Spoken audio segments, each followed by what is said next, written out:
Let's start.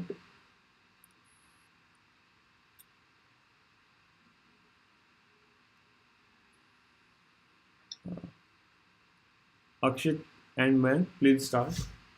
We are live now. Okay. Hello, everybody. Welcome to the session. Today, we'll be covering two topics for the interview preparation from Prepleaf webinar 2. First, will be focused on the GD part, group discussion, and second on the personal interview. So, I am Akshit Swastav. I am currently working at Bain and Company as an associate consultant, graduated from IIT Kanpur in 2019. Before that, I had interned at IIT, received a PPO at IITC, received a PPO from ITC, and before that, I had interned at Eastman Chemical Company, which is in its sales division. It's a multinational firm, US based, and it has a sales office in India, basically. That's about me, Mayank. Right. So, hi, I am Mayank Chauhan. I graduated from IIT Kanpur in chemical engineering in 2019 and currently in my final year of MBA at IIM Ahmedabad. So, at IIM Ahmedabad, I interned at Accenture Strategy and received a PPO. At IIT Kanpur, I got internship offers from ITC and RB. I chose to intern with ITC, and I got placement offers from Optus Advisors and PwC. So, Right. Amit, can you switch to slide 2? Yes, we are on slide 2.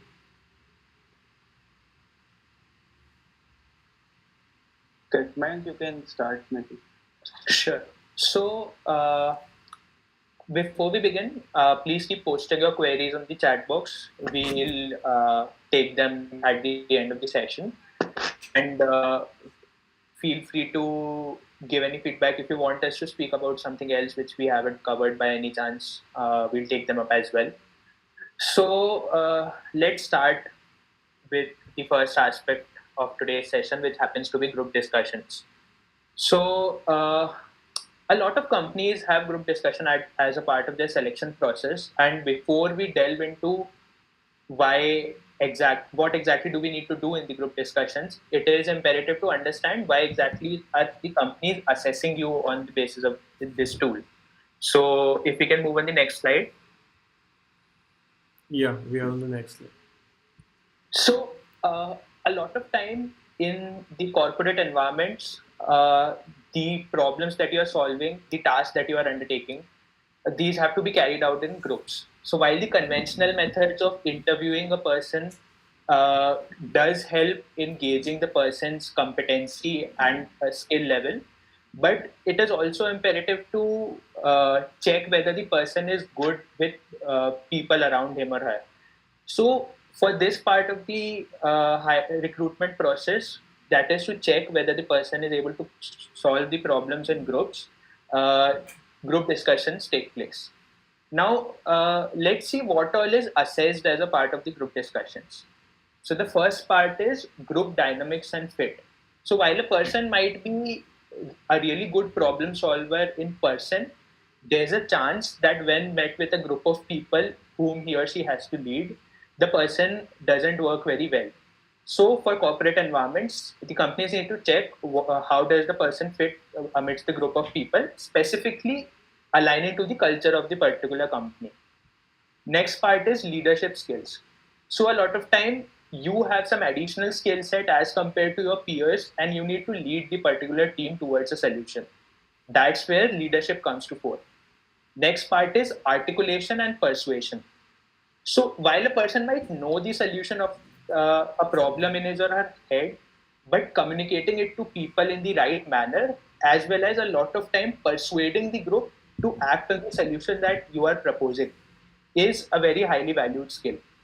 That again comes to fore while group discussions are being assessed. The two pretty underrated aspects which people don't talk about in the group discussions are that the person needs to have listening skills and coachability. So just like we talked in terms of articulation, that there might be times when you have an additional skill set as compared to your peers, there can also be instances where someone else in the team has additional skill sets. At that time, you don't have to speak, but you need to listen and get coached from that person to help the other people of the team reach the solution in a more efficient and in a better way. So effectively, when you are participating in a group discussion and you're presenting your case to the company, you need to have a balance between these underrated and overrated aspects. So while you need to be as an extrovert, whereas you have to lead the group and articulate well your thought process, at the same time you need to be very attentive and very receptive to what the other people are telling. So hence you need listening skills and coachability there. Now, the usual process of a group discussion involves a group of people sitting together working on a single problem under the guidance of a moderator. Let's see how different kinds of group discussions take place and which all corporates prefer which kinds of discussions. Next slide, please. Yes, we are on next slide.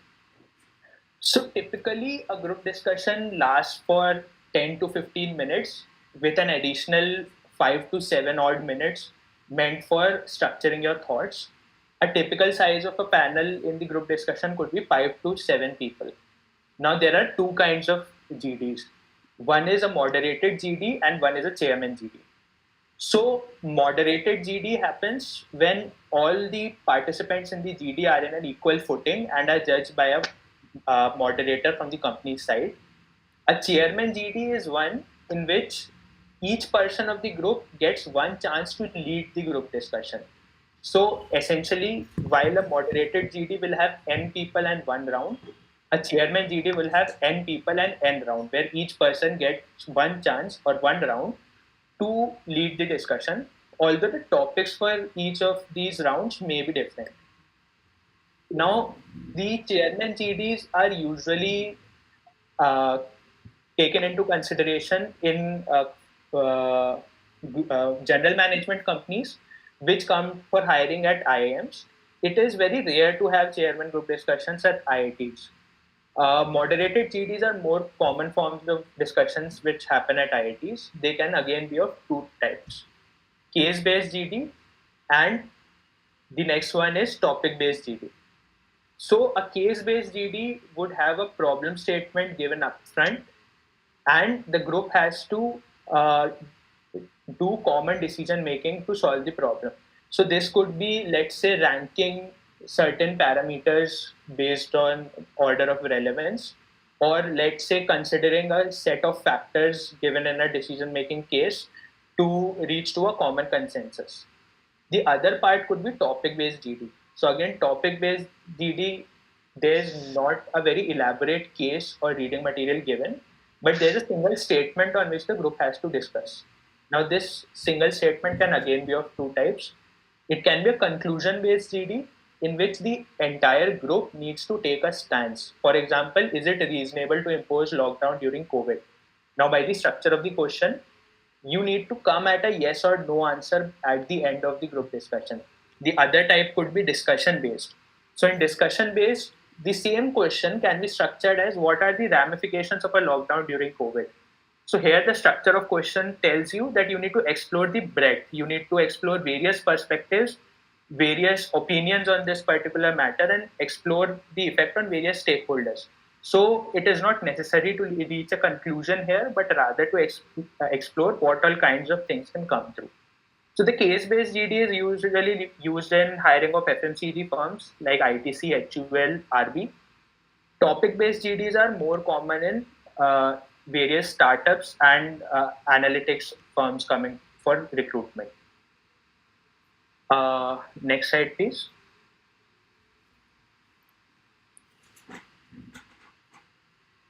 Yes, Yeah, maybe, man, before just going on, we can also discuss about some of the GDs we got for our ITC interviews, HUL interviews. Sure. So, Akshay, why don't you start with examples of case-based GD that you got? Yeah, cool.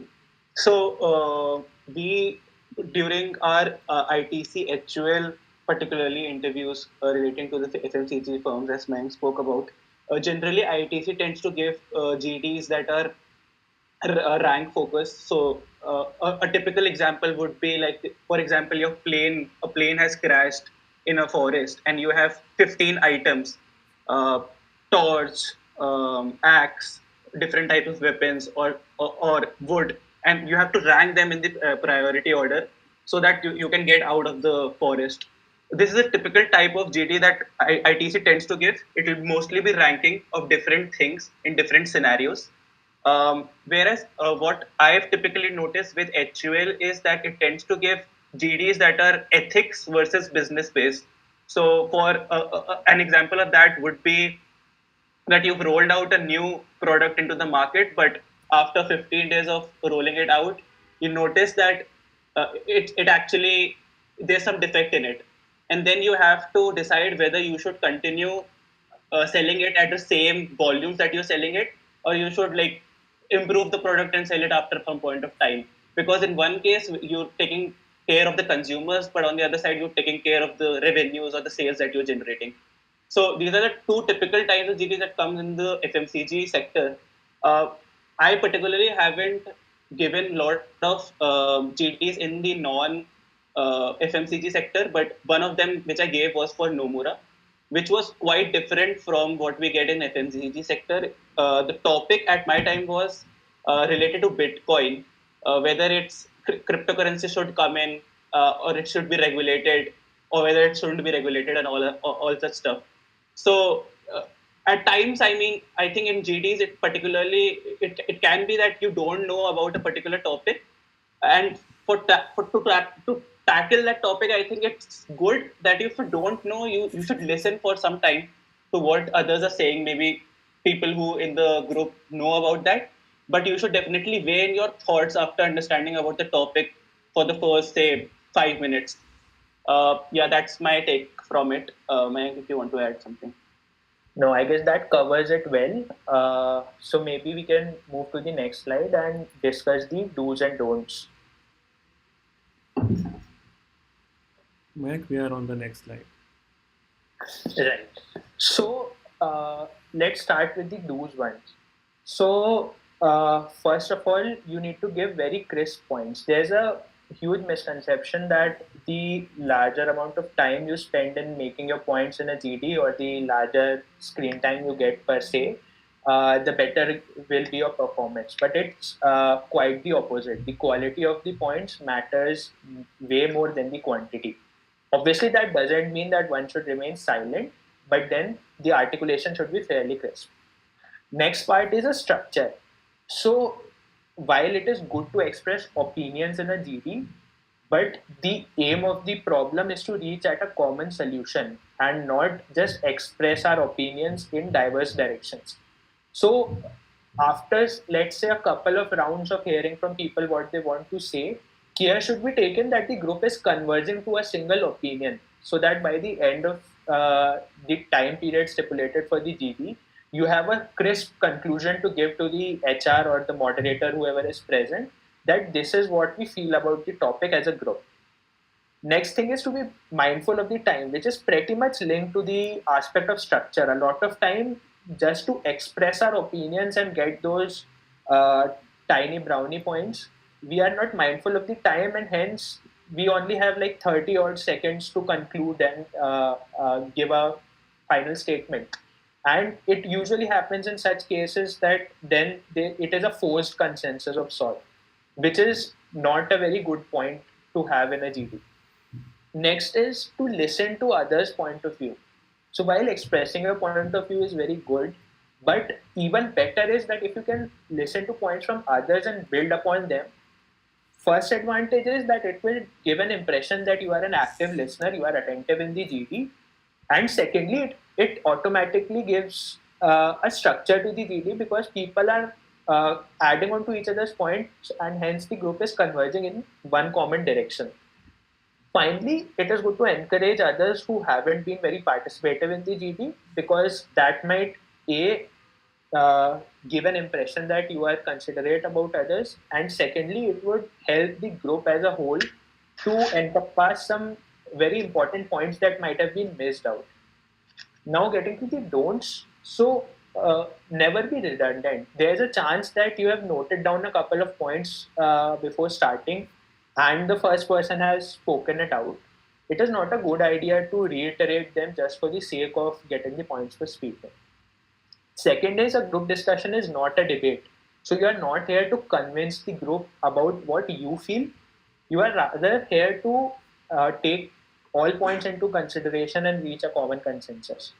Third is to cross discuss. So if there's, say, a certain group of people who are more actively participating in the discussion, you need to get to the center stage and speak up your point, and there shouldn't be fragments where people are discussing among themselves. Usually such a condition wouldn't come because the moderator would actively try to prevent it, but still just in case. Then be very wary of uttering anything that is factually inconsistent or which you do not have a backing of, and secondly, which is controversial or which might hurt the sentiments of certain groups. Because in corporate communications, you need to be very cognizant of these facts. Akshat, do you want to add anything to this? No, I think it pretty much covers it all. I think one of the questions that had also come in was, I think it will be good to address it at this point from Maurya, who says that, is it safe to say it out straight itself when you don't know about a topic and then try to explain as per the points people have given? So if you're not quite familiar about a topic, should you say it out loud or should you not? That's an interesting point. We have actually tried to cover this in one section of our presentation on what to do if you don't know about the topic. So I guess we can take this up then. Great, yeah. So we can move to the next slide on the strategies on how to ace a group discussion.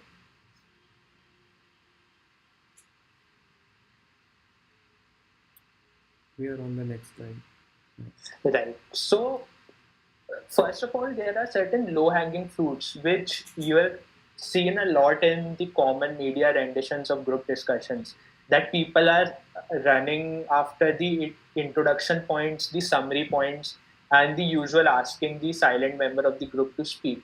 So these are some low-hanging fruits. It's never bad to have them, but at the same time, never be over-reliant on them. There can be some expert strategies as well. So one of them could be that give a structure to the whole discussion right at the starting. This makes you a pseudo moderator of sorts. Now, this is a slightly tricky track to be on. On one side, the advantage is that if you are consistently giving a structure to the problem, A, you are helping the group reach the solution better, and B, automatically many of the questions would be addressed to you because you are starting the structure. At the same time, be sure that it doesn't appear as if you are dominating the whole discussion and trying to monopolize the thought process of the group. So it is a tricky track, but if you have practiced group discussions a lot, then it would be a good idea to follow it. Next is to keep noting down points from the discussion. So as we discussed earlier, being a good listener, you can add on to others' points. So if you have prepared your initial points very well in the starting 5 minutes which are given for thinking through the problem, then while the discussion is going on, you can keep jotting down what the other people are saying and link them to your thought process. This will give some very well-rounded points to the discussion, which will be highly appreciated by the moderators. Next part is to keep the body language into check. So one should have a very loud and clear voice, positive expressions, and mild hand gestures might also do. However, keep in mind that these gestures shouldn't be very distracting or very overpowering, because that is again taken as a negative. Now, body language point is very relevant for the online scenario as well. There's a high chance that a number of companies would be taking the group discussions on, let's say, Zoom calls. So here it is very important to be very loud and clear about what you are saying, because else the other person would simply speak over you and your turn would go unnoticed. Then supporting the points made by others during through examples. So even if you don't know very well about the topic, again we'll discuss about this later at length, but if you can think of examples which would help to persuade the group better about the points that were made earlier, it is a good idea to express them during the discussion. Now, there might also be situations where you know that the point hit by the other person is not going well. So, while it is good to counter them, one needs to be very subtle and polite in doing so. And finally, if it seems that the group is in absolute agreement on all the points that are being spoken by people, that also is not a very good condition to be in. While the discussion seems to be going on very peacefully, but then there's a high chance that there are some perspectives that the whole group is missing on. So it is good to play the devil's advocate in such cases and bring on alternate perspectives to the group. Next slide, please. Yes, ma'am. Okay. So now how can we prepare for a group discussion? There can be two strategies. First can be to prepare in a group, and second can be to prepare individually. In a group, you can have mock group discussions with people in your batch. You can even uh, contact your seniors who can moderate it, and you can even sign up for online resources like Prepleaf, where you can get assistance in with the preparation material or topics, etc. The guidelines for preparing in a group would be: first, try as much as possible to practice with people whom you are not familiar with. Because if, let's say, you are doing it with your hostel mates or classmates, you have a certain level of comfort with them, and hence you will be very frank in your articulation. While maybe in the actual recruitment scenario, you are pitched in with people whom you are not comfortable speaking with. So it's better to get a practice to speak in front of people whom you are not acquainted with. Then, obviously, one of the person would become a moderator, and don't have the topic known well in advance. Whoever is the moderator should come with the topic and give it to the panel there and then when the group discussion is starting. Obviously, right now you might be practicing in the virtual mode. So in this situation, make it a point to record the meeting. The advantage is that you will be able to go through what are your gestures, what is your body language, where all were you making mistakes at length once you have the recording with you. Now, a lot of people feel that becoming the moderator, they are losing on the practice, but that is not the case. Even practicing as the moderator has a lot of advantages. Like when you are a moderator, you get an insight onto what kind of a step or what kind of actions in a GD appear in which way to a third person. And hence, you can identify the key dissonance factors and the pain points occurring. Obviously, the person who are practicing as the panelists, they get rid of the hesitation of speaking in front of people and facing unknown topics. Just that it is always better to practice with a moderator who has experienced a couple of GDs, because that way they'll be able to give a balanced feedback to you. Otherwise, it is always all right if one of you is becoming the moderator every time.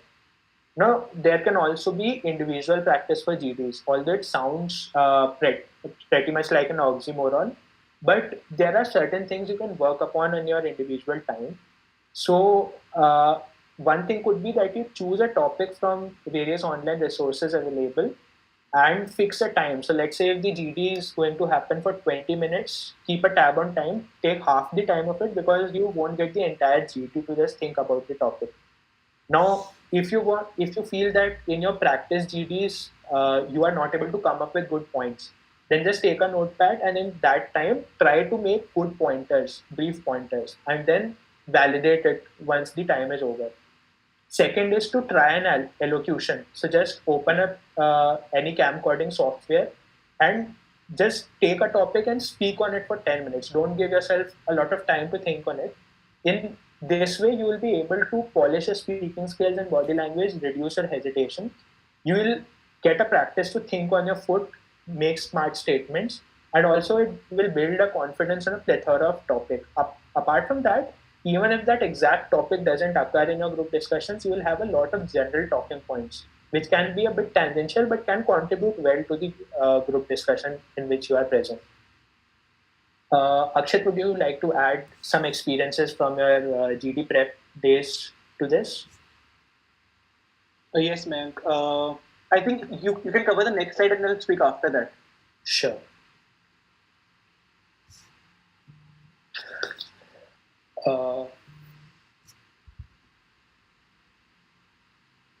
So are we on the next slide? Yes. Okay. So the image you can see on the left side is from the very famous rendition of group discussions by AIV. Now, it is not a very uncommon situation to get unknown topics in a GD, and you can't remain silent because obviously you need to get through it to get to the personal interview. So, how do you handle such topics? First is avoid starting the interaction, because a very negative point in a discussion is that if you start the interaction and give a wrong direction to the group, that is taken as a double negative. So, if you are not very sure about what the topic means or what it is, wait for someone else to start. Second is obviously you have the brownie points for structuring. So, if you get a general idea from the initial comments from other people, then just try to propose a structure to the panel, and even if that is not possible, then try to maybe redirect question to other panelists. You can pick up some small points from the comments made by others and then redirect it to them, maybe as clarificatory questions, but just to improve the understanding of the group of the topic. You can also catch broad pointers to opine. So once you get an idea of, let's say, what sector does this topic contribute to, or what is the context, then you can give broad pointers, although it is not recommended in the normal scenario to give very broad points. It is good to be specific, but then if you don't know the topic, you can take this chance and just to speak something, you can take some broad topics to opine on. Then there are always the low-hanging fruits. So you can always keep on jotting down what the other people are saying and conclude at the end to get those brownie points. And finally, keep listening actively. There's a high chance that although you don't know the topic initially, but after the initial comments of the other people in, let's say, the first 3 or 4 minutes, then you understand the topic in enough depth to contribute to it. So I hope that answers the question asked in the chat. And then Akshit, you can add on to these 2 slides. Yes.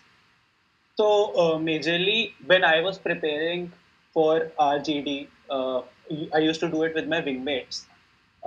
We were a group of, I think, 4 or 5 of us, and we used to practice it. I think some of the main points that we chalked out when we were practicing were related to, the normal structure of a GD will be approximately that you'll have 5 minutes in the starting, or 2 minutes actually in the starting for thinking about the topic, what points you want to make.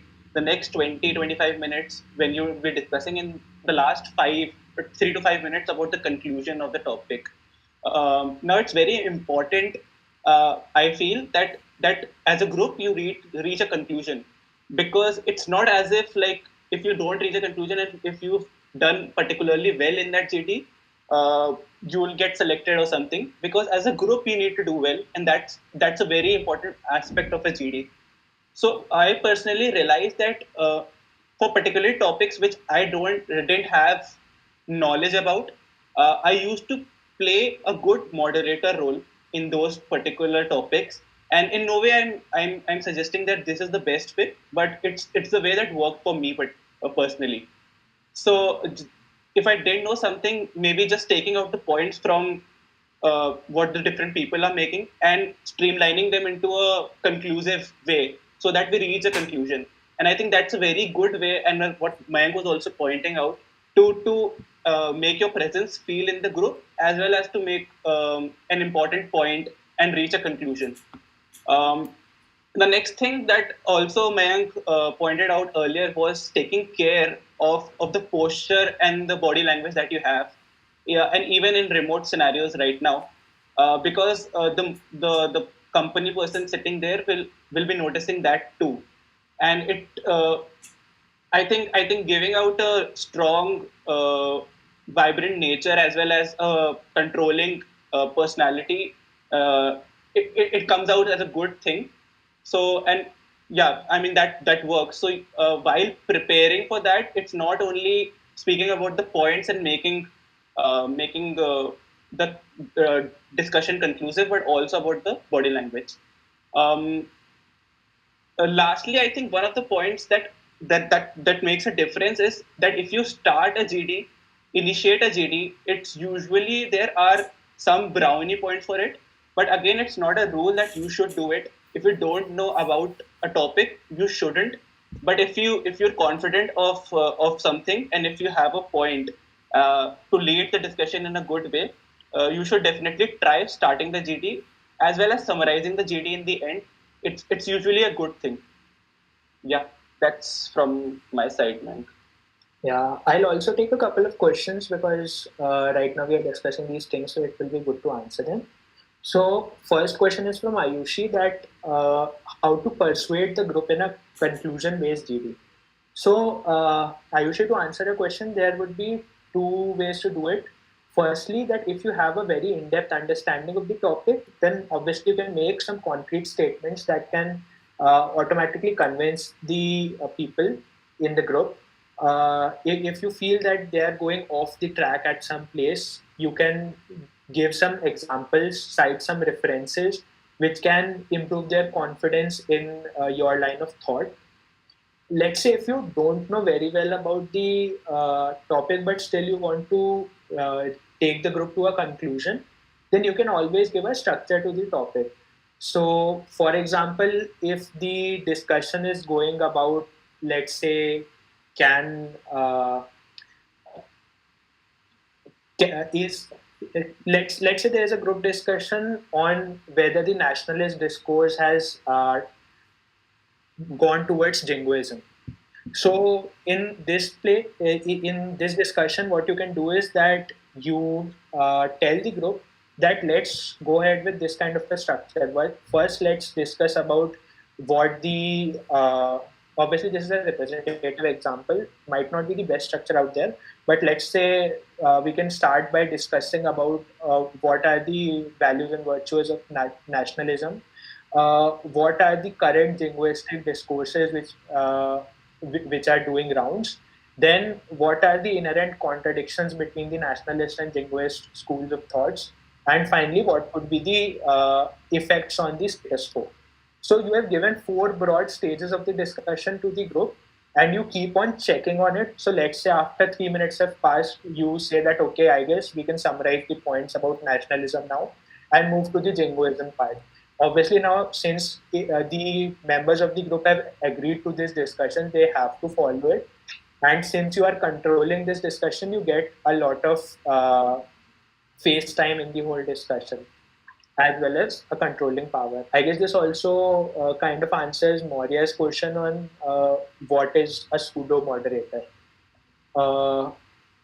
Sricharan asked, will it make any difference if we start the discussion? I guess Akshit has explained it pretty well. Arjun asked, can we change our stand on a later stage? Like we were first supporting the topic, but on a later stage, we understood it is going to be on the other side. Yeah, I guess it's perfectly fine. At the same time, try not to appear fickle-minded. So if you are taking others' thoughts into consideration and based on a very good line of thought, you are changing your stance, that is not frowned upon. But if you keep on swindling on your stance multiple times in the discussion, that is something which should be avoided. I guess we can move to the next slide now. We are on the next slide. So before we conclude this section, parting words for the two kinds of participants of group discussions. Usually, I guess introverts are pretty scared of group discussions and feel that it is the ball game for extroverts. But it is not so. I mean, introverts have as good a chance to ace the discussions, while extroverts have as good a possibility of screwing them up. So for introverts, our suggestion would be not to wait for the best moment to arrive when other people would be silent and very receptive towards what you have to say. If you have a point in your mind, if you have thought about it, it's good to let it out, speak it out at that point. Obviously, not to cut others short or make the discussion into a fish market, but then don't keep it to yourself, thinking a lot about whether it makes sense or not. And don't think that people in the room are judging you. If at all someone is judging you, they might judge on the outcome of the whole hiring process. which will get severely affected if you perform badly in the group discussion. So if you have a point, go speak it then and there. And for extroverts, so GDs are not a test of how good you can speak. They test how good you can blend in and contribute to the discussion. So don't make this whole discussion about yourself speaking what you feel and converging the group to your line of thought. And even in the work setting, this might hurt you a lot. And Akshat can corroborate this.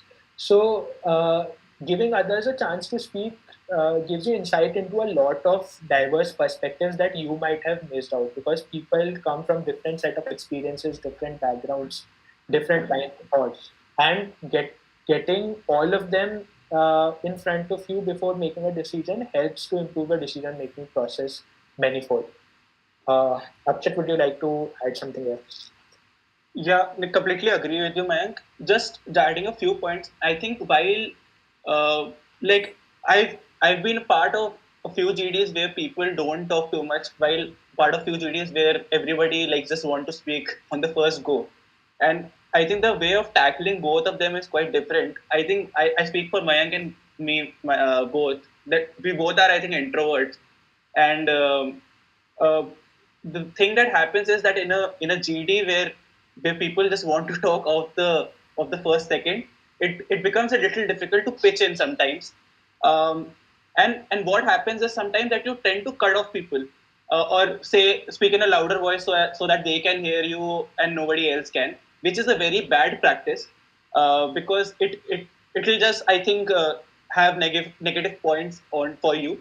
So I think the best way to do that is that there obviously be some gaps when people are switching from one point to another, or making some different points. So say Mayank is coming from one perspective while I have a different perspective, and we both are speaking. Now there's a third person there who hasn't had the chance to speak. While we transitioning from Mayank's perspective to my perspective, there'll be a gap. I think that's the best point to pitch in with your points. Or but yeah, Mayank, if you want to add something to that, how to tackle when there's a lot of people just talking and you don't have space to speak in. Yeah, so I mean, this is, as Akshat said, this is a very often encountered situation, and especially for introverts, it becomes very difficult. So, personally, what I used to do there is that if there's a lot of hullabaloo going on in the discussion room, then maybe uh, raise the voice at that time, but not to counter any particular perspective, but speak to the entire group and you know uh, make them realize that okay, we are not going anywhere with this. At times when the situation is getting pretty out of control, I guess it is fine to say it outright that I guess we are going too divergent, and we'll not be able to come to a conclusion in this way. So let us uh, take turns. You can suggest a method to get out of it, because I mean, even the people who are shouting at the top of their voices understand that if all of them are speaking, then none of them will get the point. So they are as desperate to grab those points as you are. So maybe suggest them to go, let's say, in a clockwise order, one by one, or let's say you can list down two or three dominant viewpoints in the group and ask people to add on if you have missed on anything on them. I mean, at all these stages, it is very important to keep taking down notes, because I mean, we have iterated it a lot of time, but out of a lot of hiccups that occur during group discussion, notes are a savior. And at times, companies also ask you to leave the note sheet in the room. So there is a possibility. I mean, while one perspective to it is that they don't want the problem statement to leak out, but there is also a possibility that they have a look whether you have made notes of the discussion, whether you have structured your thoughts well on paper. So it would solve a majority of the problems that people might encounter in group discussions. Uh, Maybe we can take a couple more questions. So one question is that there is brownie point for showing leadership skills, then how to reflect it before the moderator. So I guess the examples that we discussed right now, all of them would serve very well to show your leadership skills to the moderator. If you are handling the situation of chaos, if you are giving chance to people who are not speaking to express their perspectives, if you are structuring the thought. I mean, at the end of the day, as a leader, what you want to do is that you want to guide the group to discussion, to a conclusion. But at the same time, while showing the leadership skills, you shouldn't become a control freak in the group, because that there's a very fine line. You should add on to what others are doing to take it to a conclusion, but you shouldn't be the one doing everything in the group discussion so that it appears that you have made it all about you. Uh, Vikrant has asked, is it compulsory for us to be on a particular side, let's say for or against on a specific topic, or can we give points which support both the arguments? So again, it totally depends. I mean, if it is a kind of discussion where you need to reach a specific conclusion, then it is good to maintain a single stance. But let's say if you feel that the overall outlook of the group is shifting to the other side, then you can acknowledge that and give the points on the other side. So, I mean, it is highly context dependent. If you feel that the tone and the outlook of the group is changing, then you can very well contribute to the other side. But at the same time, given the same outlook of the group, it would be very bad to come out as a person who has given points on both the sides if it is a conclusive GD. If it is one in which you need to explore various aspects of it, then in that case it won't be a problem to give both side of perspectives. Uh, yeah, I guess one question is, they said due to COVID, all the GD activities will be held online. So, what could be some ideas to prepare for it? So, I guess the major issues that would come in an online GD is to get turns to speak, because it can work both ways. Either if there is no hand raising system, let's say concurrent to one which Zoom follows, or if there is no proper moderation, then it can become a chaos. While at the other hand, if there's a very passive system of taking turns, then the group discussion might become dead. So, I mean, the best way is to practice it on the same medium in which you are probable to face it in the final placements. And some key aspects you should take care of is that how are you taking turns. Uh, I mean, ask people from other campuses who might have got through the placement processes, or you can even ask your juniors for whom the same companies might have visited for the internship process on what were the exact logistics in their case, and try to practice in the exact same scenario. Because the major issue would just come on the logistical part.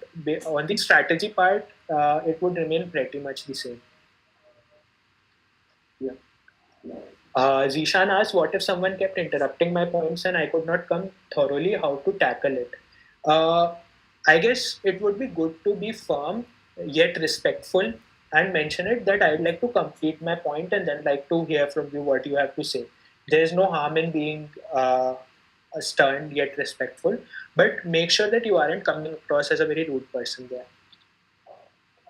Let's go to the final slide of the section. So here we have listed some practice topics that you can discuss on in your groups. First one is of the case type GD. So let's say you have to rank the following items in the order of necessity in which a person needs to procure them before a lockdown. You can also have some current affairs topics on both the kinds. One is if you want conclusive topics, then is a ban on Chinese goods justified? Now the answer to this would be yes or no kind. Is it justified to impose a lockdown during COVID? Again, by the structure of question, it seems to be a yes/no type answer. Then there could be things like hedging the bottom of pyramid from economic uncertainties. Now here, it is not a specific question. So it means that the moderator wants you to present both aspects of the problem. And then the top aspect about nationalism has been overshadowed by a generous discuss. Now, since it is written discuss, it means that you need to present both kind of perspectives. And yeah, these are some topics that you can practice. You can also get a number of resources on Prepleaf and a number of mentors to handle your queries. So do shoot them up, visit their page for other options to practice. Akshit, over to you. Yeah. Can we come to the personal interview section? Yes, we are on the personal interview section. Right. So I'll just start off with the broad process of the interview, how it happens. I think an important point to make here is that the personal interview and the preparation for it, I think, starts while you're making the resume, because a large part of your personal interview will be based on what you've written in the resume. So next slide, actually. Okay. We are on the next. Yeah. So I'll just start off with some of the basic points while we're making the resume that should be kept in mind. I think just off the hood, you should clearly mention out the peaks that you have in all the four categories that are there. So I mean, academics, internships, PORs, extracurriculars. These are the four major categories. Except that if there is anything, you should mention it out. But these are four basic categories of which the personal interview will also be based. Then on resumes, I think one of the important things that people do not often do is that they do not get feedback from peers, from seniors and family. I strongly encourage to reach out to different people to have your resume in the best place. Coming on to the personal interview section, one of the most important things that needs to happen from your resume in a personal interview is that you should know your resume in and out to the nth detail. In fact, if there is some spike or some peak that you've mentioned, you should have a story backing that up. Maybe know the details about it. I've mostly seen when during positions of responsibilities that people have in their respective colleges, they kind of know the figures, the broad figures, or the work that has been done, but they don't have a backing for that, which becomes quite important because that is something that the interview will drill down into. So, I mean, reread your resume, have beneath every point, you should have a second or third layering onto it. Um, the second thing that we should keep in mind is that generally you should carve a story out of your resume. What I mean by that is that these are not separate points that you have on your resume, but each of them leads on to another. So if you've done something in academics, like there was an intent behind that, or why did you do it? Versus if you picked up a particular position of responsibility in campus, what was the motivation behind it? Rather than just doing it, because what happens is like while you're answering some of the questions in the personal interview, it's also about the story that the interviewer will like. I'll cover that in more detail while we move on. Yeah, next slide.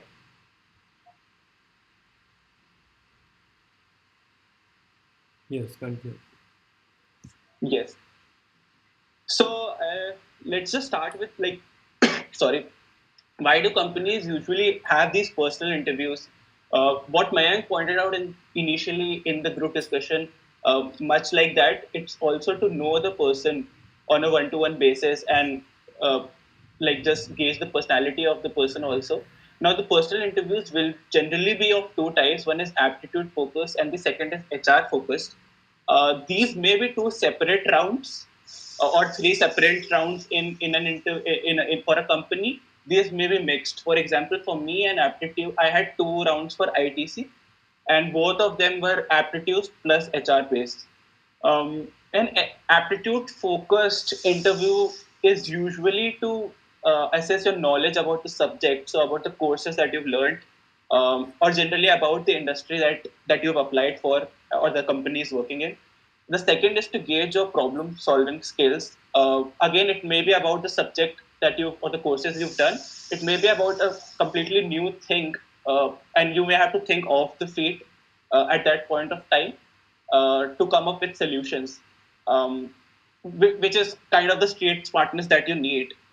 Pretty much like the references here is from the Three Idiots, where I mean, just the bookish knowledge would not work. You will have to have some street smartness to think of your feet. By the way, fun fact: pre-radicalization is now a word in the Urban Dictionary. Uh, Check it out on Google. And the second, I'll shift on to the second kind of interview, which is the HR focused. Now, this HR focused interview can also be maybe a panel based interview. So maybe there's multiple people sitting to take your interview, or it may be one on one. Multiple members on the panel do sit to watch out. So one person is usually taking out the questions and you're answering them. Other people do also notice your body language or how you're composing yourself. So that also becomes very, very important during a HR focused interview. The usual things that people test out of this is, of course, it's an opportunity to meet face to face and in person, but it's primarily to test your interpersonal skills also and to see if you're a cultural fit for the company or not.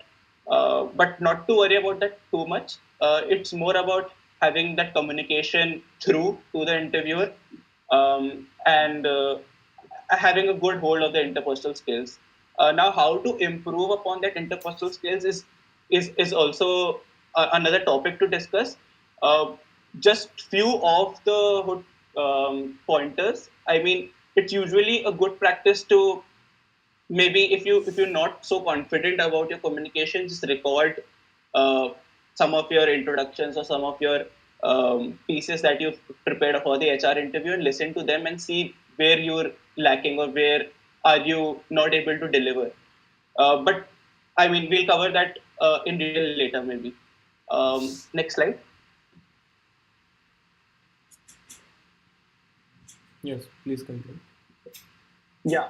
So coming on to the aptitude interview, there are largely, broadly, four types of sorry things that people or interviewers ask.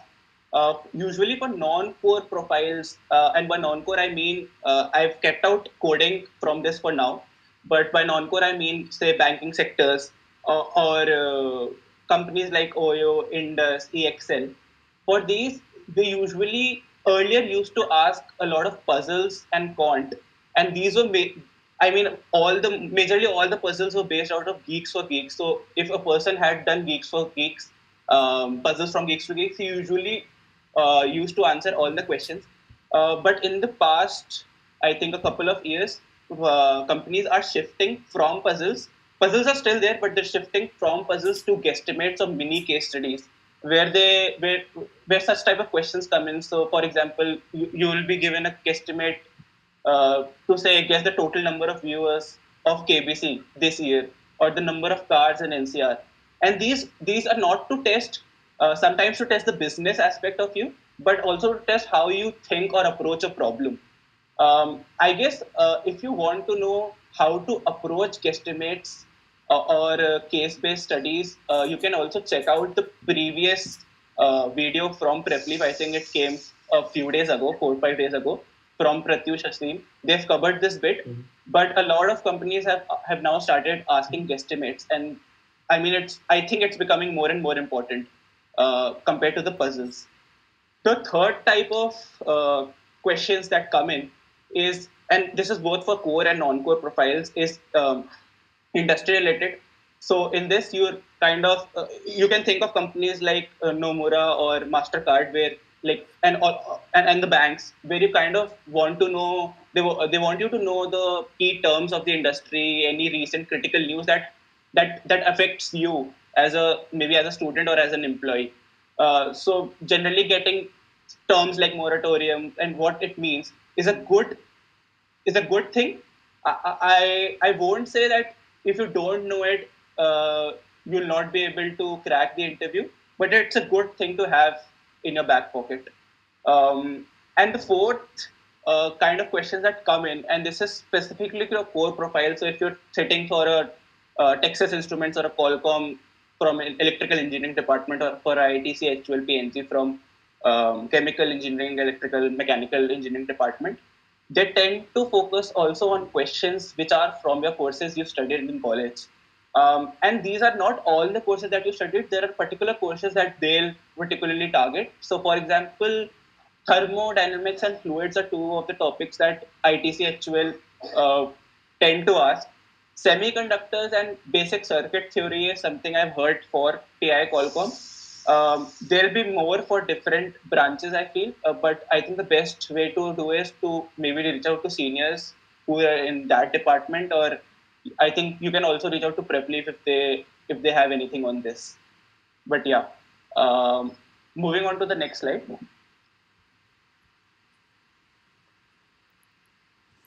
Yes, Akshit, please continue. Yeah.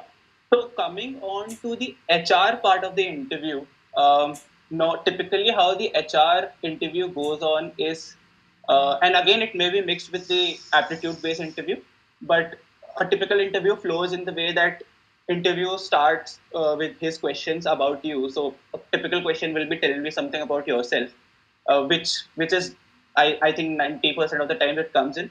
A very good variant which I've heard of it is like, how would your friend, how would your friend describe you? And people usually do get thrown off by such type of questions, but it's just another way of saying, tell me something about yourself. So I mean, I just put it down there so that, like, it's basically there'll be just 5 broad questions that are there being asked in several different ways. The next part of the HR interview goes on to the conversation of the resume that you have, and then it usually starts with what you have on your resume, and then moves on to some of the topics or what you feel about, or may move on to anything based on how the interview is going.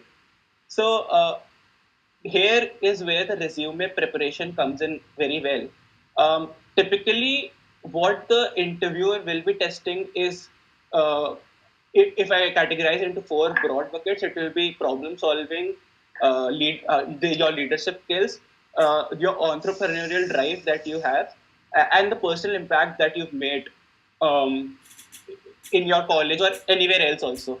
Those are the 4 major topics or 4 major categories they aim about, and usually the questions will be around that, framed in one way or the other. So I think it's usually a very typical question in HR is to just start with, like, your work you've done during an internship or during a POR or during a project or something of that sort. And major strengths and weaknesses is another main question that comes in. Now, it's not necessary that these strengths and weaknesses come in a direct way, that they just directly ask you what are your strengths and weaknesses, but it may be molded in one way or the other. But the essence of your answer remains the same. And how to prepare for these broad questions, that will cover. But yeah, major strengths and weaknesses is another one of the questions that come in. Mention 3 areas, or I mean, N areas of personal improvement is one of the other questions that I've seen coming in, which is another way of saying your weaknesses or failures. Then, what are your short-term and long-term goals, and uh, how does the company you're applying for help you achieve it? Is another question that come in. Another, it may be molded in one way or the other, but that's the essence. A tip now, coming on to the leadership, entrepreneurial drive, and personal impact, there'll be questions around it for sure, which will be testing you on, say, describe a situation where you initiated a new idea, that is entrepreneurial drive, or where you led a group of people, that is leadership, or where you made an impact, that is personal impact. In some way or the other, it will be there. For example, in one of my ITC interviews, I was asked what was the latest, most difficult roadblock you faced and how you overcame it. So, and honestly, I hadn't prepared for that question at that point of time, but it was just a story I just made at that point of time related to some of my live experiences or recent experiences during that day only. And it worked well for me. So yes, and the end part of the question of the interview goes on to the closing questions to the interviewer. So this is an opportunity for you to ask to the interviewer some of the questions that you have. Uh, it is good to ask some questions and not remain silent and say that I do not have any questions. But you shouldn't. It shouldn't be a question just for the sake of asking. Maybe there's something that you want to know about the firm that you want to ask, or maybe there's something that you want to particularly know about the interviewer that you found interesting. So, like the aim here is to be genuine and ask if there's any question that actually you want to ask, and not just ask for the sake of asking. Mayank, anything you want to add till here? So, I guess all the Akshat has covered all of the points. We can't stress enough about researching about the firm you are applying for, and this holds for both the GD and PI process.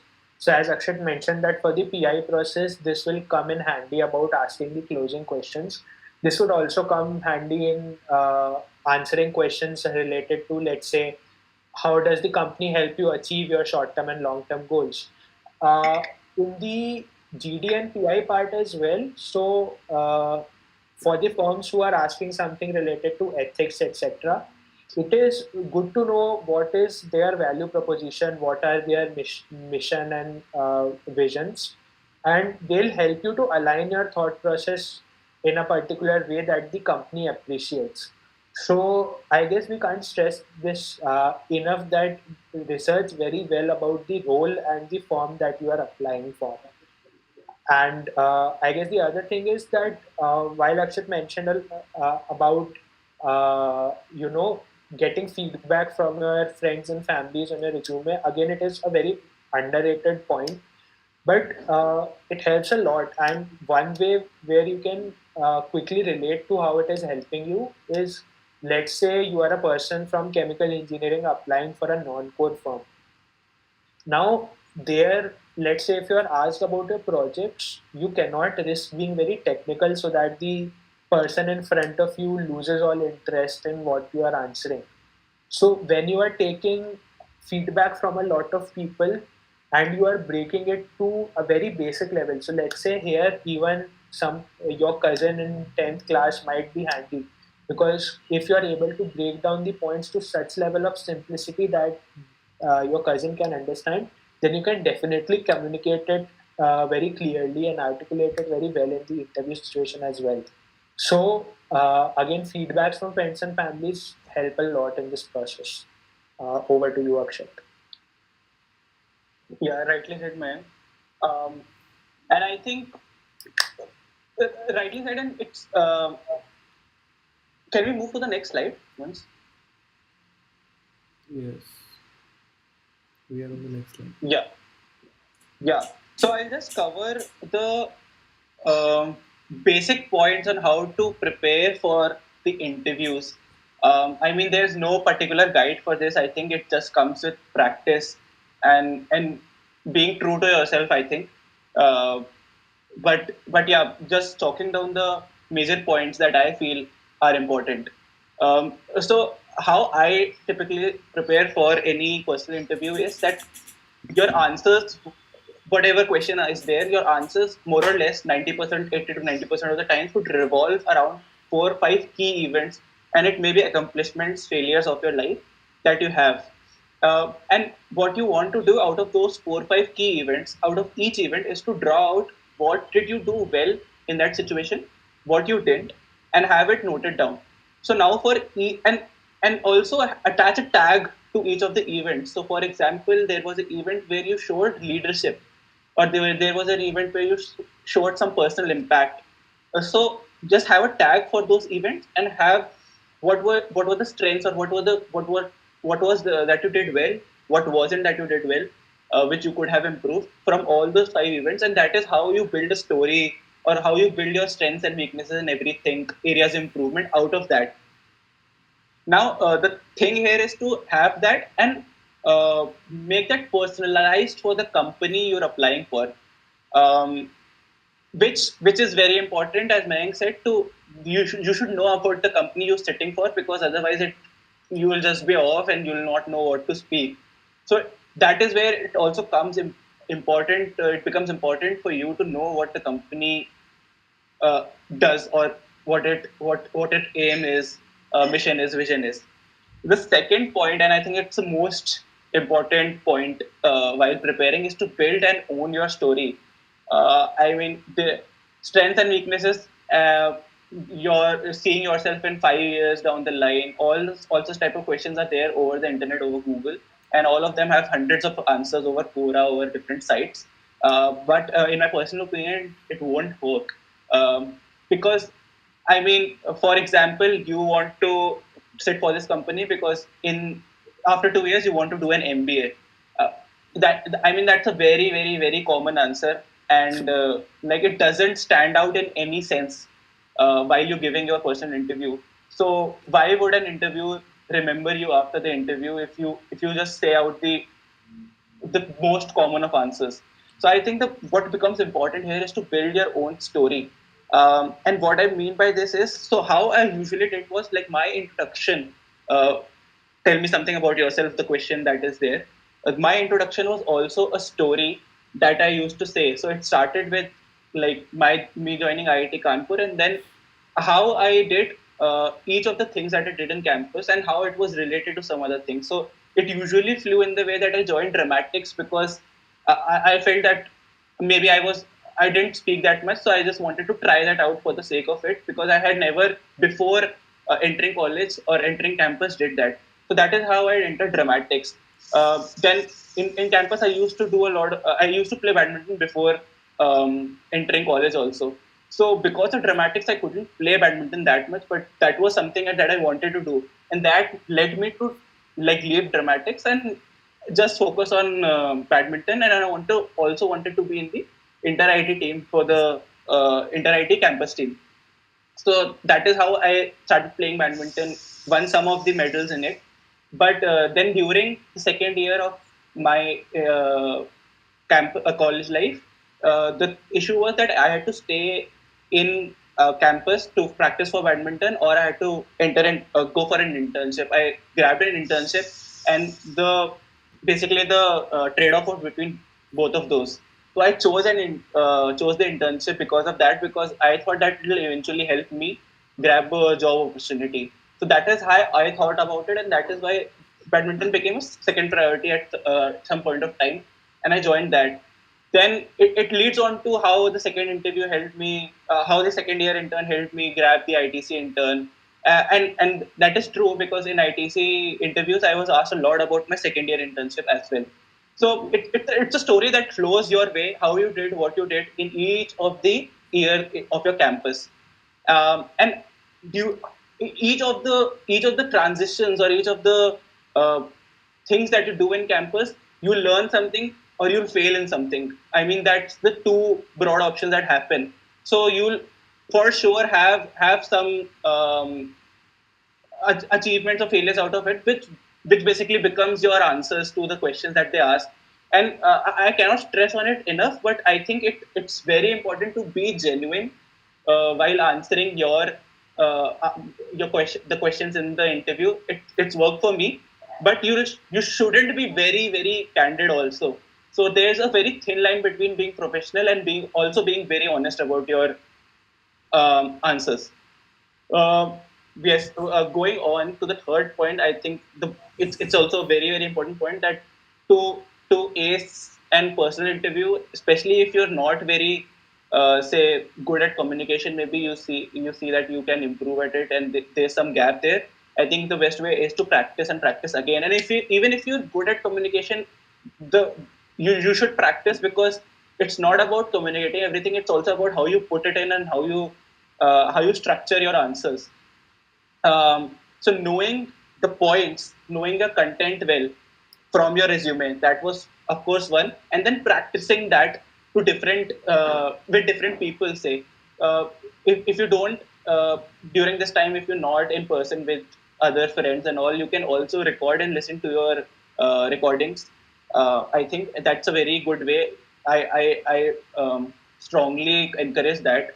I've done it for myself also. Then if you think that maybe making an eye contact or the confidence is an issue that you have while speaking with the interviewer, you should practice in front of a mirror. I think that's something that again helps.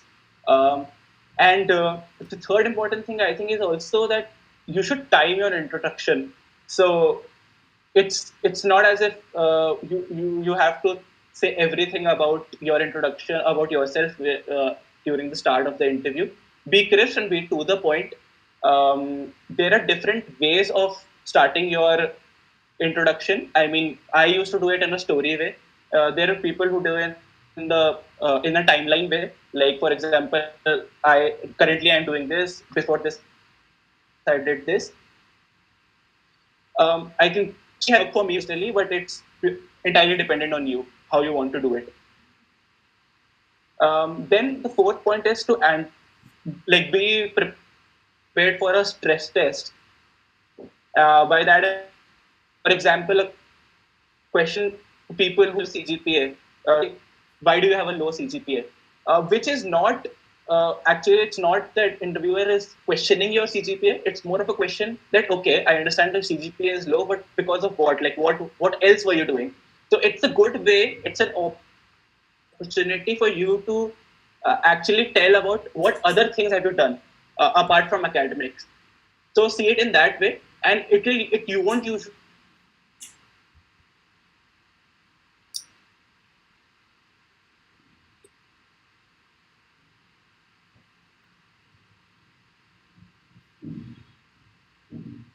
Like it sometimes come up as a what I can think of is I think during again my second year intern or third year intern interview, it was asked that like the interview directly said to me that whatever you've done is not. I think anybody could have done this. So why do you think it's special? Which again comes off as if like he's saying not done anything, but I think it's just a matter of defending what you've done because you know you've done that. So like sometimes interviews might want to throw you off, but be afraid of that because like you should be confident about what you've done. That's the gist. The fifth point is to do reach out to people who have applied for similar roles. For example, if you're applying for a business analyst role, do reach out. Even if it's for some other company, do reach out to them for guidance and tips and tricks of doing it. What kind of questions generally come in? Um, uh,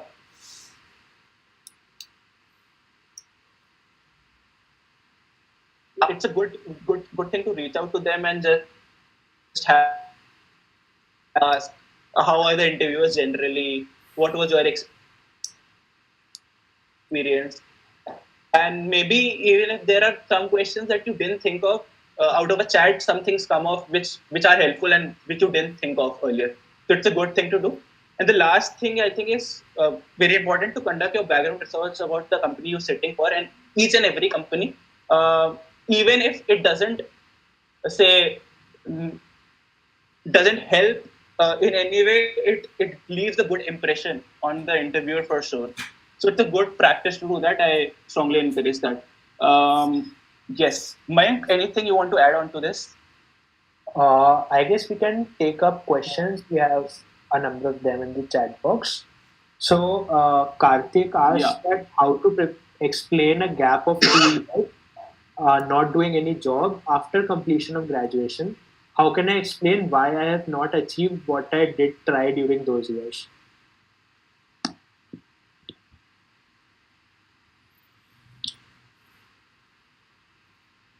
Akshat, if you can answer this. Yeah. Do you want to pick that up, man? Sure. So, I can't remember the question actually. Can you repeat the question again? Sorry. Yeah, so Karthik asked that how to explain a gap of 2 years after completion of graduation. Obviously, there'll be something that the person would be doing, but then how to talk about the fact that let's say you weren't successful in doing whatever you were trying in that particular gap. Got it. I think it's about the journey that you had, and by that I mean you weren't able to succeed in something, and whatever that was, uh, because there'll be some shortcomings or there'll be some reasons why you couldn't do that. So being cognizant of those things and how you've tackled that now or how you're tackling that now is also a thing that affects, or that is a good trait that people have, that being cognizant of what you've not achieved, what was the reason behind that, and working on it. So I think that's the good way of doing it. I don't exactly know the context, Karthik, so but yeah, that's the way to think about it, I guess. Right. Another question that we have is that in an HR round, a person was asked that what would the person who likes you the least say about you? How do we answer this? So I guess this was covered in the part where Akshat mentioned to explain the areas of improvement that one has in his or her profile. It is just an alternate way of framing it. Correct, Uh, exactly. I think it's just a way of saying the same thing in a different way. Yeah, Right. but the one point I'd like to add here is that even though this question has been framed in a different way, you should answer the question in the way that it has been framed and not just what you had prepared. So it shouldn't come out as a dialogue that you had prepared beforehand and you just reciting it again in front of the interviewer, but as a proper answer to the question that they've asked. Yeah, that's the only Uh, thing.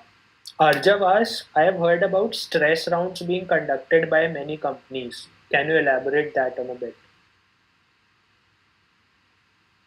Hmm. Yeah, Ajab, so I think the last stress round I had was during my internship only. Like recently, I've not had enough interviews, but I think the essence of stress test is what I telling about earlier also. Like they just try to throw you off in at some point of time, um, and say insert pressure on you basically, that maybe you've done so. I think the best example of this is what I said earlier, that the interviewer at my face said that I think what you've done is not important, like anybody could have done that, it's not in any way crucial or beneficial to the company. At that point of right now it seems as if it's okay, but at that point of time it was really unnerving for me. And I think I just took a minute actually after that from the interviewer, said that like just give me a minute to maybe frame my answer well. And in that then actually answer, but I was just bringing my nerves back. I think it's just about being confident and saying what you've done. And because you've done it, so it's important. I mean, how is it not important? So they just try to throw you off sometimes to test whether you're confident and you stand on what you've done. But yeah, Mayank, you can add to that if you have any Right. So something there. I have also had a couple of stress interview experiences, and I mean, very frankly, they are tormenting in the initial rounds. But just to understand the interviewer's point of view, as Akshat explained, they want to test how genuinely have you mentioned the points on your CV. There are times when people have just inflated the points and written them, and hence when they're asked about them in these stress situations, they just fumble and they are not able to validate what they've written there. Second is that how do you react to uncertain situations? So they are checking how professional are you in your interactions. Let's say if someone is taking direct hits at you, how composed you are in giving a decent reply.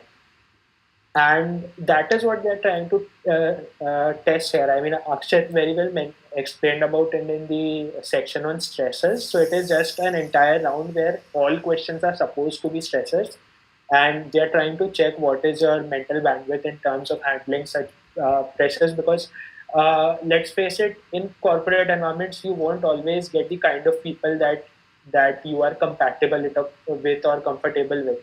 So these are just to have a run through of those situations and how well you'll be performing that end of things.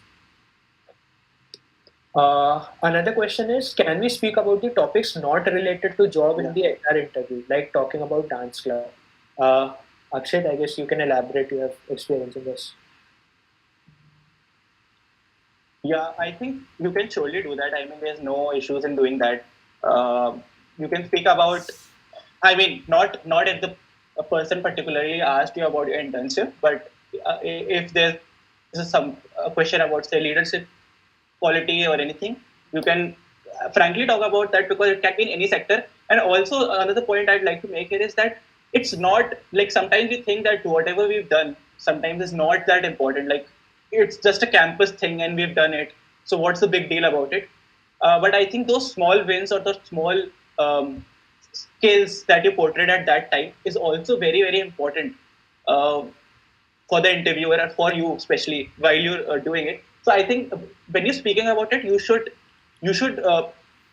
like speak about it as if you've done some a big thing, if you feel so, and it shouldn't come off as if you shouldn't be underconfident about any point that you're talking about. But yeah, to your question, I think you can you free like you can answer about from any sector, college, non-college, in personal life, anything works. There's also a question about what should be the approximate time duration for questions like tell us about yourself. Yeah, so I usually try to restrict it to 1 minute, uh, not more than that. But I mean, yes, I think more than 1 minute is too much of it because if there's something specific that the interviewer wants to ask, he or she will, of course, go there. Uh, 48 seconds to 1 minute, I think, is an apt time. Yeah, Mayank, do you have any other thoughts? Right. I guess obviously 1 minute is a sweet spot. Never extend beyond 90 seconds at any cost, while at the same time, don't keep it so short that the information was already present in, let's say, your resume. So that is one thing. Second is try to judge by the round. So if you have been told that this is a technical round, and then you are spending, let's say, 2 minutes on your introduction itself, then that is not fitting into the situation. And third is be very cognizant about the body language of the interviewer as well. You will often get some soft signals whether the person is interesting to know more about you, or whether the person wants you to wrap up. So just follow those leads. Sometimes if the person is interested, they'll just keep looking at you, tell you that okay, tell me something more. There can be non-verbal cues as well, while at the same time, let's say if the person is trying to avoid eye contact, or if the person is hurrying into some pages, there might be a chance that the person wants you to wrap it up succinctly. So yeah, and if you are really very doubtful at that point, so instead of stressing out, once you complete, you can maybe ask upfront that do you want me to elaborate on some aspect of this. But yeah, I mean, be very cognizant of what is the body language of the interviewer. Yeah, and I think just to add to this, in one of my interviews, I think it's a mix of the two questions that was there: the stress rounds, and the keeping the interview to like how long should the introduction be. So in one of my interviews, I kind of gave a longer introduction. It was around, I think, one. It went up to 1 minute, and then the interviewer just interrupted me and said, "Dekho, Akshit, so we don't have like I don't have the entire day for you. So can you just tell me about something yourself in this 20 seconds?" So that is also the case, and it was the first question. So it was kind of stressful also. But I mean, you can expect something like that also coming in. Yeah. Okay. I think those were the questions then. If somebody has any other questions, please feel free to uh, send it now. Alternatively, for some personal questions, you can reach out to each of us individually, or you can reach out to people at Prepleaf. There would be a number of mentors who are experienced enough to handle your queries.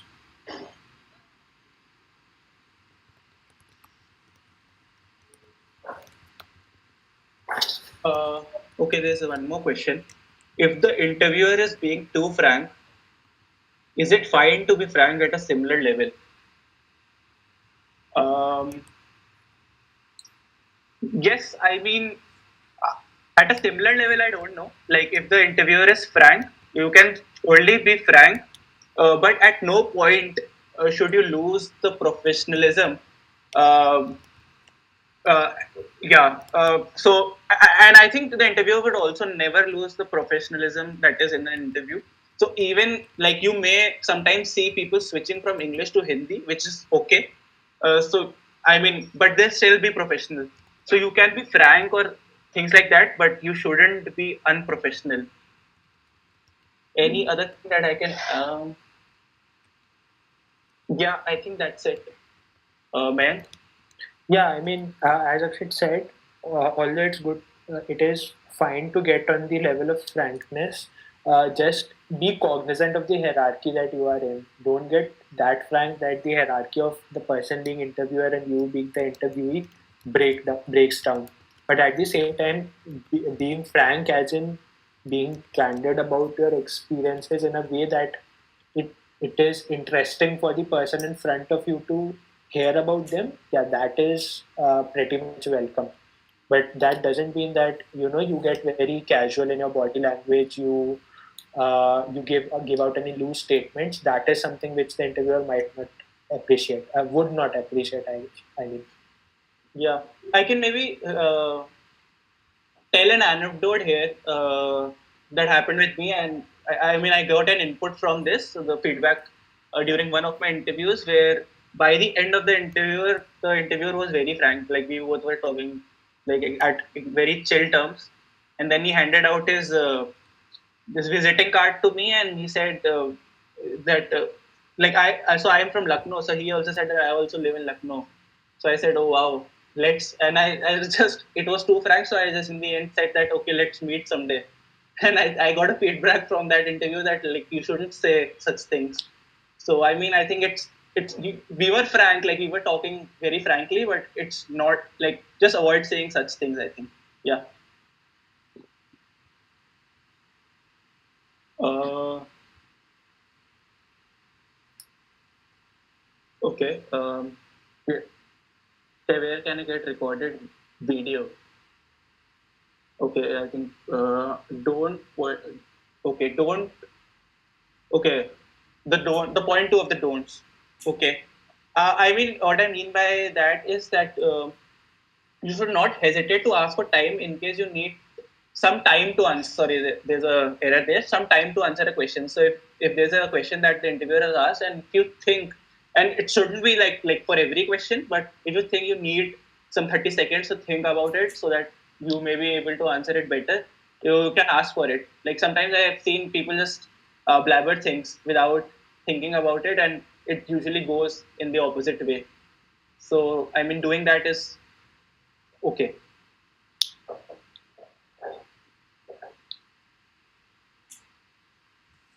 Okay. Uh, are there any more questions? I guess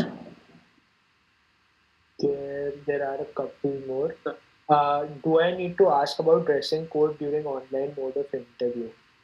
I guess this is pretty much company dependent, but as a thumb rule, it is always good to be in formals, even though the interview is in an online mode. How do you react if someone gives you negative feedback? Interesting. So it might be a stressor, in which case, I mean, there can be two kinds of responses. One is to acknowledge it, and one is to, if the interviewer is interested in knowing, then you can corroborate it on why it happened, or maybe how it was a learning experience for you in some other way. So those are things which you can do to react on negative feedback. How to explain joining higher studies after resigning from previous job? Uh, Akshat? Sorry, how to explain joining higher studies after resigning from previous job? Um, Actually, I didn't quite understand the question. How to explain? Probably you could clarify it in the chat, so we can take it later. Uh, Zishan asks an interesting question. Given online scenarios, how to understand if interviewer is following my answers, because usually they mute their mic for discussion among them. I guess that's a very relevant question given the online scenario. So, on some level, you can use probes, and by probes, I mean that you won't go to ask, "Are you following?" after every question, but then like there could be intelligent pauses to understand whether the interviewer unmutes himself or herself to give you any further guidance or whether they want to listen further, but it would be very contextual, so you'll just need to pick up cues that what happens when you take a bit of a pause. Is the interviewer trying to unmute himself, or yeah, those would be the techniques that I can think of. Akshat, you can add on if you have something to say. Yeah, no, I think when you pretty much covered it. We also had our company's interview while back, and general feedback that we got was that, like, of course, it's very different from in-person interviews where you can see the interviewer in front of you.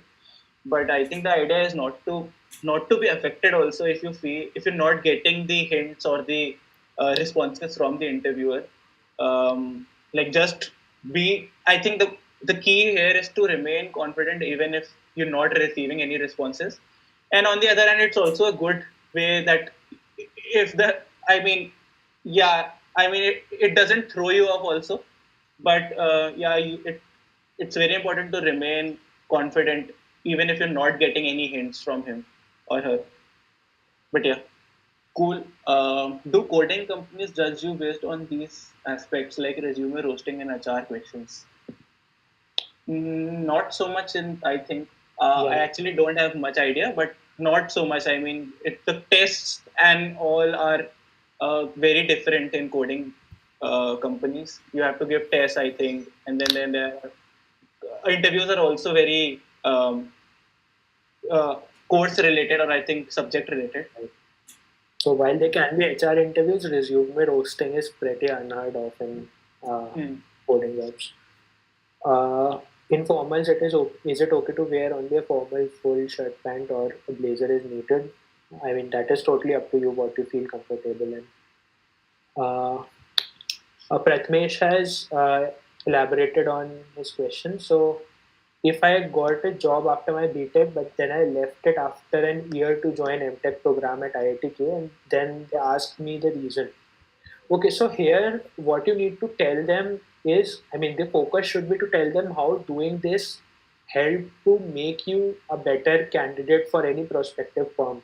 So let's say if you realize during that 1 year that there was this certain aspect that was missing in you, which came in way of you giving your 100% to that role, and then it was something that doing an MTech could fulfill, then you can elaborate on that and tell them that you did this to come across as a better candidate for them right now. And Akshit can add on this. No, I completely agree. I think that covers all the point.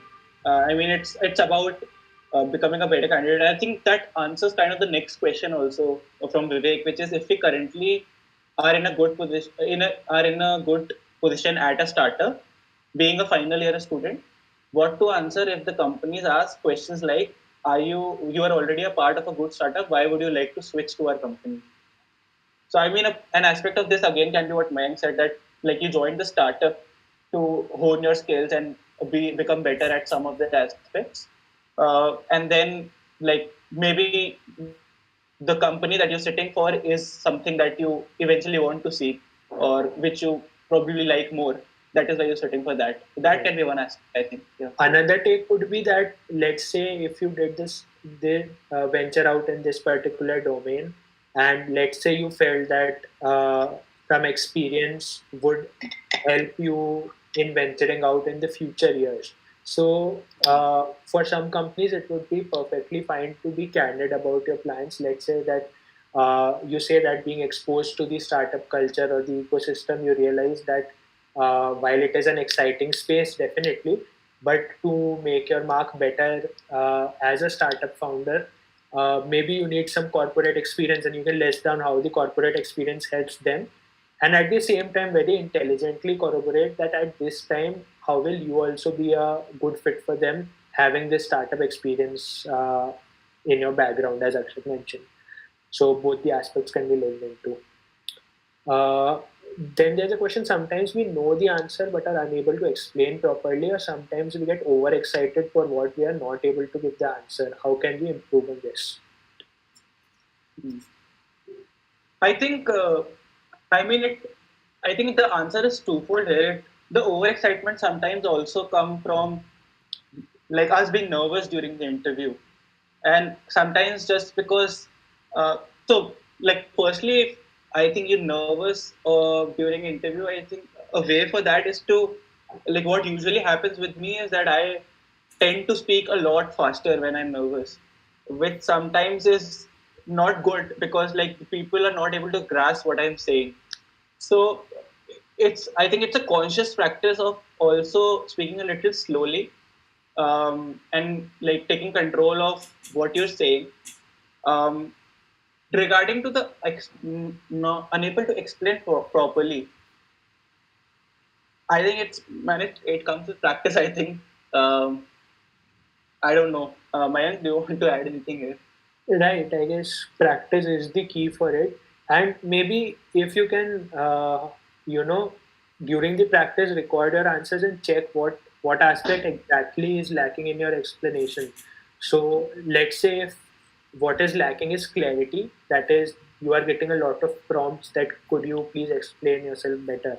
Then maybe practice, as we mentioned earlier, with some younger cousin who doesn't have any idea about the domain from which you belong. If it is just about the clarity of articulation, they are not able to catch what you are speaking, then take out some time and speak in front of the mirror, as Akshat mentioned. So it would have to be very specific of what is the exact problem that you are facing. Uh, then there's a question, can soft skills overpower hard skills? My personal opinion is they can be a very good complement to the hard skills. They they might not overpower them. I mean, they'd essentially be a garnishing of the dish that you are presenting to them, but then the core dish that you have prepared also um, has a lot of importance in the whole scenario. And Akshat, you can add to this. No, I completely agree. Actually, I mean, soft skill I think cannot overpower hard skills in any sense. Uh, I mean, yes, they go hand in hand. Maybe they can uh, have you in like, yeah, they are complementary. I think they can't overpower, according to me as well. Yep. I think last question, Vivek, is adding to my above question: what to say if our plan is to build a startup in future? Look, I guess not. It would be good not to be very direct about it. Uh, I mean, first key would be to keep the horizon decent enough so that the company doesn't feel that they'll invest in preparing you and then they'll not be able to extract any value from you. So let's say if you are saying that you want to build a startup after, let's say, 10 years, they'll not mind it maybe. But if you say that, okay, I just want to get some earn some money for backing me up for my next startup stint, then that would surely offend the company. So yeah, I mean that is what my understanding of this thing is. Yep, agreed. Also, I think it varies a lot from company to company also. Right. So, I mean, if you're maybe sitting for some, I think for some consulting firm also, it usually is okay. Right. It's not a throw off, but for some companies it won't work. And that is, I think, where it becomes important to know the company and maybe talk to a few seniors also beforehand to say if that will help you or not. But yeah. Does it affect if my voice or accent is not so good in English? No, I think it affects in very particular scenarios. It's always good to improve upon it. The better it is, the better for you. But I mean, I've seen cases where I mean, it's not pitch perfect and it's okay. I mean, again, I think it relates to the soft skills overpowering the hard skill thing. It's a complementary, but if you're good at what the company does, and if you can show that you're good at like what the job will be, I think it's okay. But yeah, I mean, you should practice it, of course. There's also a question from Manoj saying that during the interviews I blank on some very common basic words which are very general in day-to-day communication. How to avoid that? So Manoj, from my experience, this happened when I was trying to, let's say, prepare the answers verbatim. And in that case, I used to get very conscious in articulating them, and at times there used to be words that I used to miss. Uh, what I did to get rid of that phenomena is to jot down very broad points. Let's say if I'm saying the answer for tell me something about yourself, so I'll not prepare the exact sentences. I'll just have very broad guiding principles. So let's say I write start with uh, journey to IIT Kanpur, then I write add on to extracurriculars. So uh, there would be broad guiding points, but not exact words. So at any point, you will not get very conscious. You will speak on in a very, uh, you know, very relatable and very genuine dialect, and in that way, you are less likely to blank on words. Apart from that, obviously, practicing, as we have mentioned, to the answer of multiple questions would do the job. So.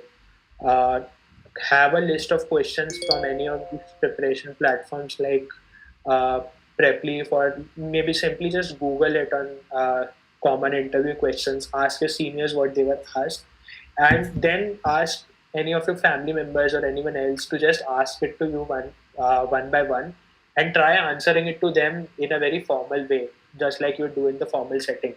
So that way, you'll be able to separate the two issues. Let's say if it is just the pressure of the situation that is preventing you from answering, then practicing it with people you know would first help you improve on the articulation part. And then once you have confidence on the articulation, then you can practice on the stress part. So that would be my take on it. Yeah. Um, Sushant, I think we answered your question. Does it affect if my voice or accent is not so in English? We answered that, and yeah, I think we're done. There's also one question of which two people have requested the answer. What if I didn't participate in any clubs, didn't do any activities, CGPA is also low, and I just wasted my life in college? Do I make a fictitious story for my introduction? I mean, I don't know whether this is asked in jest or is it a serious question, but I mean, respecting the point of view from of the person who has asked this, uh, obviously making a fictitious story won't do any good because the outcome of whatever you have done is present on the resume in front of the interviewer. So very broadly, the person has a brief idea about you. Making a fictitious story in most of the cases won't do the job because the people have been through the same scenario, so they'll know it well. Now, but then how to present it in an interview? So I guess as Akshat mentioned in the answers of couple of previous questions, there can be only two cases. Either you succeed at anything or you have a good learning from it. So if you feel that you weren't successful in the places where you ventured out, let's say in academics, or you weren't able to get into a club, you always have those learnings from the instances where you tried. And be very frank in mentioning about your failures in your interview, because owning up to your failures takes a lot of guts. And if you're doing that and if you're able to rationalize that, it would be respected a lot by whoever is interviewing you. So that shouldn't be a problem in my view. And Akshat can add on to it.